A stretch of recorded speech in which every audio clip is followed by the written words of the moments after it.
So, what is yoga?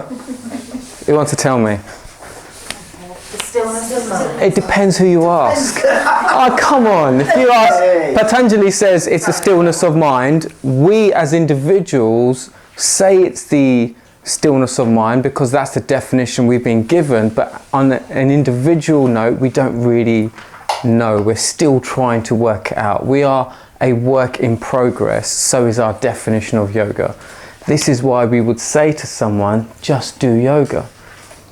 Yeah. So what did we discuss earlier? Asking you why you do yoga is a philosophical question, and I'm looking for a philosophical answer. And what is the one consistency about philosophy? And there's no agreement, right? It's just questions. And you know, the famous philosopher, don't remember his name, can't be that famous, lying on his deathbed, and his wife says to him, like, what did you learn from your life dedicated to philosophy? He said, I'd learned that there's just more questions. You know, so if you ask, why do you do yoga? If Parvati said to Shiva, why do you do yoga? Why are you immersed in your reality? Shiva's answers philosophically would never satisfy her curious mind, because it's a standoff question to begin with, isn't it? Okay, but when you say, what is your reality? The very nature of the question is because I'm fascinated by the change in you.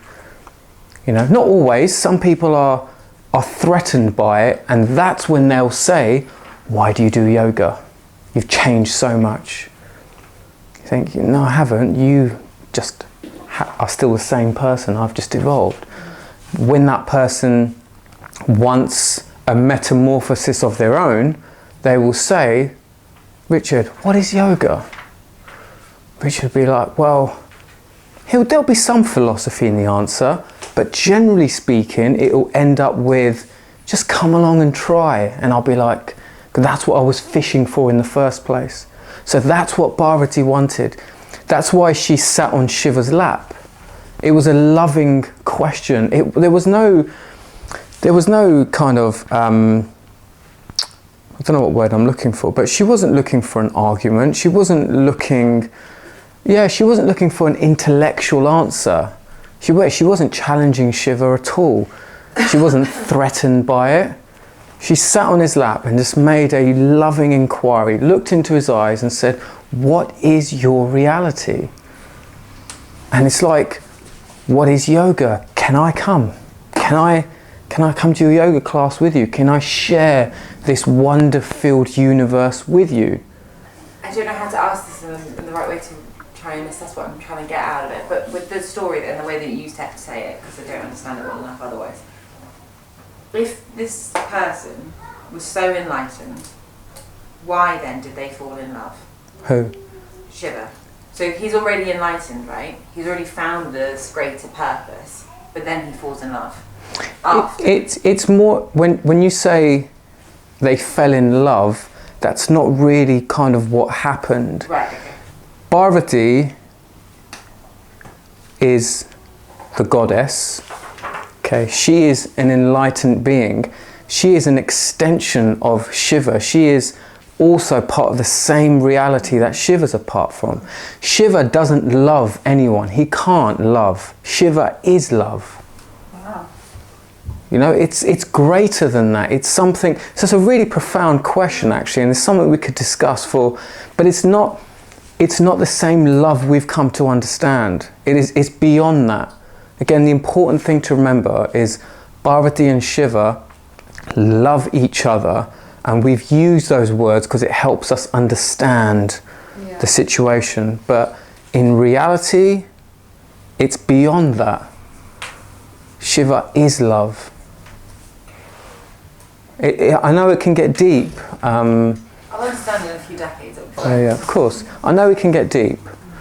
But don't overly, but it's a good question to have because it says that your mind's, you know, you're trying to process it, which is good. But remember, if something doesn't make sense, remember what Neil deGrasse Tyson said, yeah? The universe is under no obligation to make sense to you.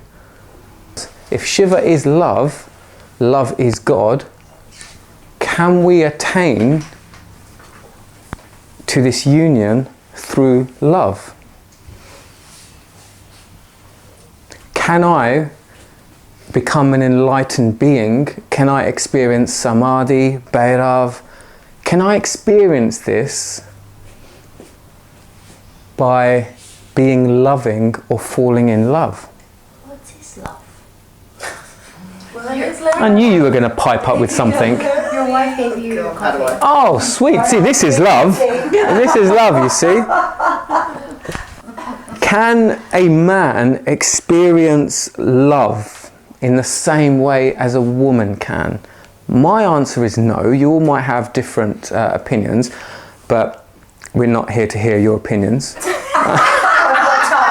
have got time.